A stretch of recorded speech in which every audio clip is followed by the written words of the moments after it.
நம்ம கேட்டது கிட்டத்தட்ட 6,600 கோடி ரூபாய் கேட்டோம். 9,000 கோடி 990 கோடி 900 crores ஒதுக்கியிருந்தாங்க. மீண்டும் வலியுறுத்தி கேட்டிருக்கிறோம். தொடர்ந்து தமிழ்நாடு வஞ்சிக்கப்பட்டிருக்கிறது. தமிழ்நாட்டு மக்கள் பார்த்துக்கிட்டு இருக்காங்க. இந்த தாடி கீடி எல்லாம் மோடிக்கு முன்னால செல்லுபடி ஆகாது என்பதை நாம் திரும்ப உணரணும். சும்மா இந்த பூணூல் அறுப்போம் பூணூல் அறுபடும்ன்ற பேச்செல்லாம் இனிமே இந்த 1 வருஷம் 1.5 வருஷம் தான் ஓடும். நீ பூணூல் அறுபடும்னு பேசுனா உனக்கு என்ன அறுபடும்ன்றது 2026 தெரியும். நான் இங்க வரும்போது கூட யாரோ ஒரு சகோதரர் சொன்னாரு, நான் அந்தனர் அதிரடி படைன்னு வச்சிருக்கேன் அப்படின்னாரு. இங்க கூட்டத்தில் இருப்பாருன்னு நினைக்கிறேன். அந்தனர் அதிரடி படைன்னு வச்சிருக்கேன்னு. நீங்க அந்தனா மட்டும் இருங்க சார், அதிரடி படையவர் நாங்க பாத்துக்கோம் சார். பிராமணை கத்தியெல்லாம் எடுக்கூடாது சார், கத்தி துப்பாக்கிலாம் பிராமணன் எடுக்கூடாது. அதுதான் நாங்க இருக்கோம். எங்க வேலையை நீங்க செய்றீங்க. அதனால அதிரடிப்படையில வேண்டாம். தர்மத்தை காக்கும் பணியை பிராமணர்கள் செய்து கொண்டால் பிராமணர்களை காக்கும் பணியை சமுதாயம் செய்துவிடும் என்பது. அதனால நாம தனித்து விடப்பட்டோம்னோ நமக்கென்று ஆதரவு குரல்கள் இல்லை என்றோ எந்த இடத்துலையும் யாருமே நீங்க கவலைப்பட வேண்டாம், அச்சப்பட வேண்டாம். இது வாக்கு வங்கிக்காக இல்லை. தமிழ்நாட்டில் இருக்க அந்தனர் சமுதாயத்திற்கு லட்சக்கணக்கில் ஓட்டு இருக்குன்னு நினைச்சு நான் இங்க பேச வரல. வாக்கு இருக்கு என்பதற்காக இல்லை, அவங்க வாக்குக்காகத்தான் நான் இங்க பேசுகிறேன். வாக்கு தத்தம் உள்ள ஒரு சமுதாயம். நீங்க கிராமங்கள்லாம் போங்க, பாரம்பரியமான சமுதாயங்கள்லாம் அந்தனர்களுக்கு அவ்வளவு முக்கியத்துவம் கொடுப்பாங்க. நீங்க தென் மாவட்டங்கள் எல்லாம் குலகுருன்னு உண்டு. குலகுரு, எங்களுக்கெல்லாம் குலகுரு உண்டு. அந்த வழக்கம் இல்லாமல் போச்சு, அவ்வளவுதான். குலகுரு என்பவர் வருடத்திற்கு ஒரு முறையோ 2-3 வருஷத்துக்கு ஒரு தடவையோ அந்த வீடுகளுக்கெல்லாம் வருவார். வந்து அங்கே 1 நாள் 2 நாள் அந்த ஊர்ல தங்கியிருப்பார். உபன்யாசம் பண்ணுவார். அண்ணன் தம்பி கடையில் ஏதாவது பிரச்சனை இருந்தா பேசி தீர்த்து வைப்பார். அவர் எல்லாரும் நமஸ்காரம் பண்ணுவாங்க, அவர்கிட்ட இருந்து வழிகாட்டுதல் பெறுவாங்க. அப்புறம் அவர் ஊரை போறப்ப மாட்டு வண்டியில் அவருக்கு தேவையான அரிசி பருப்பு காய்கறி எல்லாம் வச்சு கொடுப்பாங்க. இப்போ எனக்கு சிவகங்கையில் ஒருத்தர் கோயில் அர்ச்சகராக இருக்கார், என்னோட நண்பர். அவர் சொல்றாரு, எனக்கு 0 இன்கம் இந்த ஊர்ல அப்படின்னாரு. ஒரு வருமானம் இல்லை, எனக்கு 10 பைசாக்கு வருமானம் கிடையாது இந்த ஊர்ல. அப்புறம் எப்படிப்பா சமாளிக்கிற அப்படின்னு கேட்டேன். 0 எக்ஸ்பெண்டிச்சர் இந்த ஊர்ல, ஒரு செலவும் இல்லை எனக்கு, எல்லாம் சமுதாயம் பார்த்துக்குது. என் பேலன்ஸ் ஷீட்ல 0 இன்கம் 0 எக்ஸ்பெண்டிச்சர். அவருக்கு தேவையான எல்லாத்தையுமே அந்த கிராமமே பார்த்துக்கும். அவருக்கு வீடு கொடுத்துட்டாங்க, அவருக்கு அரிசி பருப்பு கொடுத்துட்றாங்க. வந்து வீட்டில் கேட்டு போறான், ஐயருக்கு இன்னும் மிச்சம் இருக்கான்னு கேளுப்பா, இன்னைக்கு அரிசி இருக்கான்னு கேளுப்பா, எல்லாம் காய்கறி எல்லாம் இருக்கான்னு கேளு, அப்படி எல்லாம் கொடுத்துறான். எனக்கு செலவும் இல்லை, வருமானம் இல்லை, புண்ணியம் மாத்திரம் நிறைய இருக்கு, பூஜை பண்றேன் அப்படின்னு சொல்லிட்டு இருக்காரு. இதுதான் பிராமண தர்மமாக நமது நாட்டில் சொல்லப்பட்டிருக்கு. பிராமணர்கள் சம்பாதிக்க கூடாது, பிராமணர்கள் நிலம் வச்சு விவசாயம் பண்ணக்கூடாது, பிராமணர்கள் ஆட்சியாளராக வரக்கூடாது. அப்ப அவங்க என்ன செய்யணும்? அவங்க வேலை தர்மத்தை சொல்வது ஒன்றுதான் அவர்களது பணியாக தொடர்ந்து இருந்து கொண்டிருக்கிறது. வேதத்தை சொல்வத வழிதான் இருக்கிறது. இந்த ஆலயங்களை காப்பாற்றுகிற அந்த பொறுப்பு அவர்கிட்ட இருக்கு. யோசிச்சு பாருங்க, சத்ரபதி சிவாஜியை பத்தி பேசுறோம். மகத்தான வீரன், இந்து சாம்ராஜ்யம் அமைத்த வீரன் சத்ரபதி சிவாஜி. ஆனா அந்த சத்ரபதி சிவாஜிக்கு அவ்வளவு உத்வேகத்தை கொடுத்தவர் யார்? ராமதாசர், சமர்த்த ராமதாசர், பிராமண சமுதாயத்தை சார்ந்தவர். அப்ப பிராமணர் என்பவர் குரு, பிராமணர் என்பவர் கன்சல்டன்ட், பிராமணர் என்பவர் அட்வைசர், பிராமணர் என்பவர் நம்மை நெறிப்படுத்துவர், கவுன்சிலிங் கவுன்சிலர். இங்கிலீஷ்ல 2 வார்த்தை இருக்கு, position of power, position of influence, அப்படி 2 வார்த்தை இருக்கு. பிராமண சமுதாயம் வரலாற்றில் எந்த இடத்திலுமே தன்னை பொசிஷன் ஆஃப் பவர்ல வைத்துக் கொண்டதில்லை, பொசிஷன் ஆஃப் இன்ஃப்ளூயன்ஸ்ல எப்பயுமே இருப்பாங்க. அதுதான் பிராமண சமுதாயத்தினுடைய லட்சியம். பொசிஷன் ஆஃப் இன்ஃப்ளூயன்ஸ் என்ன? சத்ரபதி சிவாஜி இந்து சாம்ராஜ்யம் அமைக்கணும்னு சொல்லி அவரை நெறிப்படுத்துவார். அவர் சந்திரகுப்தனை அந்த மகத பேரரச, அந்த மௌரிய பேரரசை தூக்கி போட்டுட்டு நீ தர்மத்தின் வழியில் ஆட்சி பண்ணணும் நெறிப்படுத்தினவர் ஒரு சாணக்கியன். சாணக்கியர் இல்லைன்னா எங்கே சந்திரகுப்த மௌரியர் வந்திருப்பார்? வாய்ப்பே இல்லை. ஹம்பியில ஹரிஹரன் புக்கர் என்கிற 2 வீரர்களை தயார் செய்து விஜயநகர சாம்ராஜ்யத்தை அமைத்தவன் ஹரிஹரன் புக்கர் என்பது தெரியும். அதற்கு பின்னால் இருந்த பிராமணர் குரு வித்யாரண்யர் என்பது நமக்கு தெரியாது. வித்யாரண்யர் இல்லைன்னா எப்படி விஜயநகர சாம்ராஜ்யம் வந்திருக்கும்? உலகமெல்லாம் இந்து தர்மத்தை போற்றி உலகமெல்லாம் இந்து தர்மத்தை வழிபட வைத்தவர் விவேகானந்தர் என்று தெரியும். அவர் பிராமணர் இல்லை, காயஸ்த சத்திரியன் விவேகானந்தர். ஆனால் அவரது குருவாக இருந்து அவருக்கு அப்படி வழிபடுத்தியவர் ராமகிருஷ்ண பரமஹம்சர் என்ற பிராமணர். நீங்க வரலாறு அப்படிதான். பொசிஷன் ஆஃப் இன்ஃப்ளூயன்ஸ் தன்னை நிறுத்தி கொண்டு இந்த சமுதாயம் இயங்குவதற்கான எல்லா வழிகளையும் செய்தவர்கள் அந்தணர்கள். அதனாலதான் வள்ளுவன் சொல்றான், அந்தணர் நோர்க்கும் அறத்துக்கும் ஆதியாய் நின்றதாம் மன்னவன் கோல். அந்தணர்கள் செய்கிற தவத்துக்கும் முக்கியமானது என்ன? ஆட்சியில யார் இருக்காங்க, அதுதான் முக்கியம். மன்னவன் கோல் அப்படின்னா ஆட்சியில யார் இருக்காங்க.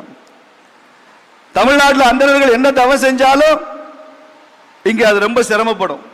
ஏன்? ஆட்சியில் இருக்கிறது செங்கோல் இல்ல, ஓங்கோல்.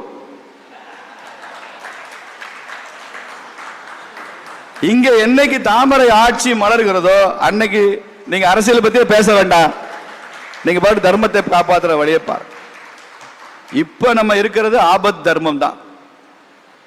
ஆட்சியாளர்கள் தீயவர்களாக இருக்கும்போது, ஆட்சியாளர்கள் தர்மத்திற்கு எதிரானவர்களாக இருக்கும்போது, அந்தணர்கள் பணி என்பது வெறும் ஆன்மீகம் அறப்படி மாத்திரமல்ல, அரசியலிலும் நீங்கள் கருத்து சொல்லி நெறிப்படுத்த வேண்டிய அவசியம் உங்களுக்கு இருக்கிறது, செய்யணும். இப்படி அட்வைசரா, ஆலோசகரா, குருவா, நம்மை வழிநடத்துபவராக இந்த பிராமண சமுதாயத்தை இந்த திமுக காரனும் நமக்கு போட்டியாளரே இந்த பிராமணர்கள் தான் கொண்டு வந்து நிறுத்தினான். அதுதான் பிரச்சனை. போட்டியாளரை எப்ப அவன் ப்ரொஜெக்ட் பண்ணி நிறுத்தினானோ, நான் வளர்வதற்கு நீங்கள் தடைன்னு கொண்டு வந்து செயற்கையா நிறுத்தினானோ, அப்பதான் இந்த துவேஷம் ஆரம்பிக்குது.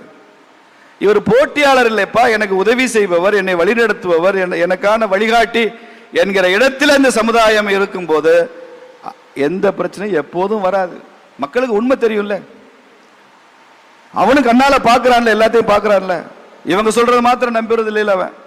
இந்த தீய சக்தி திராவிட முன்னேற்ற கழகத்தை வேரோடு மண்ணோடு வீழ்த்த வேண்டும் என்பதிலே தெல்ல தெளிவான முடிவோடு இருக்கின்றார்கள். அதிலும் மிக முக்கியமாக கரூர் மண்ணிலிருந்து திராவிட முன்னேற்ற கழகத்தை அகற்ற வேண்டும் என்கின்ற முடிவில் இருக்கிறான்.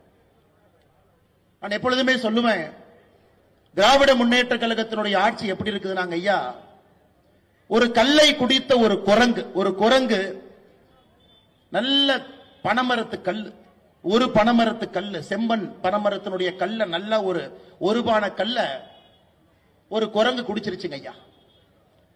அந்த குடிச்ச குரங்கு ஒரு பான கல்லினுடைய சூடே பாத்தீங்கன்னா தட்டு தடுமாறிக்கிட்டு இருக்கும். அதுக்கப்புறம் ஒரு தேள் வந்து அந்த குரங்க கடிக்குது. ஆல்ரெடி கல்ல குடிச்ச குரங்க ஒரு தேள் வந்து கடித்தால் அந்த குரங்கு எப்படி நடந்து கொள்ளுமோ அதுபோன்றுதான் தமிழகத்தில் திராவிட முன்னேற்ற கழகத்தினுடைய ஆட்சி கல்லை குடித்து தேலை கொட்டிய ஒரு குரங்காக திராவிட முன்னேற்ற கழகத்தினுடைய ஆட்சி இருக்கு. அவ்வளவு நிலை தடுமாறி இருக்கு.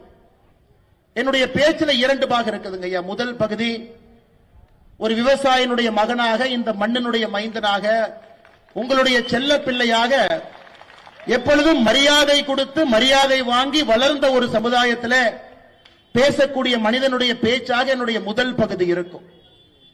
என்னுடைய பேச்சினுடைய இரண்டாவது பகுதி நேரடியாக திராவிட முன்னேற்ற கழகத்தினுடைய தற்குறிகள், உதயநிதி ஸ்டாலின் மற்றும் ஒரு தற்குறியாக இருக்கக்கூடிய அன்பில் மகேஷ் பொய்யாமொழி, அவருடைய பாணியில அதே மாதிரி திமுக ஸ்டைல பேச போறேன்.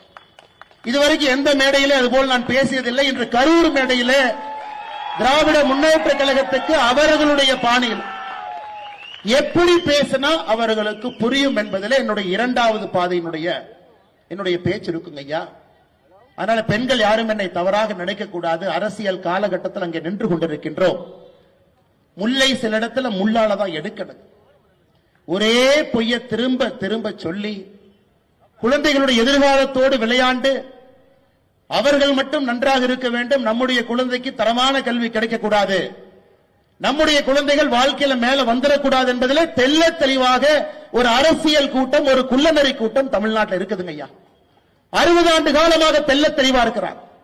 ஒரு கூட்டம் மட்டும் நம்மை ஆள வேண்டும், இன்னொரு கூட்டம் ஆள்வதற்கு அவர்களை தகுதிப்படுத்த வேண்டும். போஸ்ட் ஒட்டணும், கோந்து எடுத்துட்டு போகணும், அவர்களுக்கு விடிய விடிய கொடை பிடிக்கணும், பொதுக்கூட்டத்தில் உட்கார்ந்து கை தட்டி விட்டு அவர்கள் கொடுக்கக்கூடிய பிரியாணி பொட்டலத்தையும் அவங்க கொடுக்கக்கூடிய தண்ணீர் பாக்கெட்டையும் குடிச்சிட்டு போயிடணும்னு நினைத்துக் கொண்டிருக்கின்றான். அதையெல்லாம் இந்த முறை உடைத்து 2026 சட்டப்பேரவை தேர்தல் அதையெல்லாம் உடைத்து திராவிட முன்னேற்ற கழகம் என்கின்ற தீய சக்தியை இந்த மண்ணிலிருந்து வேரோடு அறுத்து எரிய வேண்டிய நேரம் இல்லை. நாங்க ஐயா தமிழ்நாட்டை ஆண்டவனே வந்தாலும் காப்பாற்ற முடியாதுங்க ஐயா. இதுக்கு முன்னாடி ஒரு பெரியவர் சொன்னார், சூப்பர் ஸ்டார் சொன்னார், ஒரு காலகட்டத்தில் சொன்னார், தமிழ்நாட்டை ஆண்டவனே வந்தாலும் காப்பாற்ற முடியாது. இன்னைக்கு உண்மையாலும் தமிழகத்துல திராவிட முன்னேற்ற கழகம் 2026 ஆட்சிக்கு வந்தாங்கன்னா பஞ்சம் பிழைப்பதற்காக எல்லாம் தமிழ்நாட்டை விட்டு வேற இடத்துக்கு போயிட வேண்டியதான்.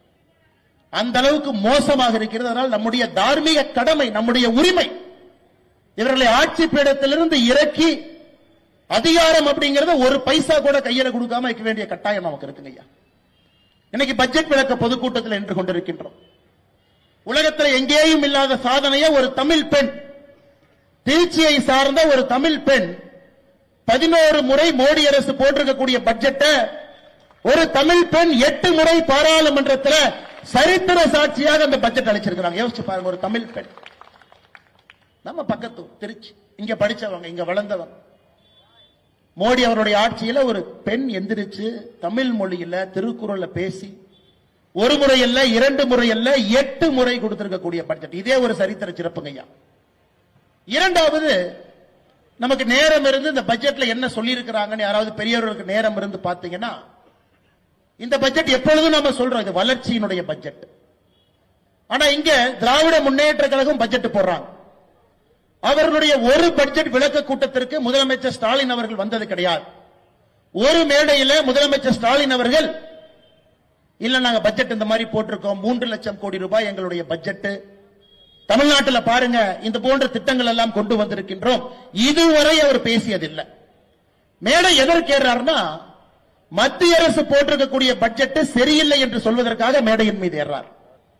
அதிலேயே நமக்கு தெரிய வேண்டும் எப்படிப்பட்ட குற்ற உணர்ச்சி நம்முடைய முதலமைச்சர் ஐயா மு.க. ஸ்டாலின் அவருக்கு இருக்கு. எப்படிப்பட்ட குற்ற உணர்ச்சி.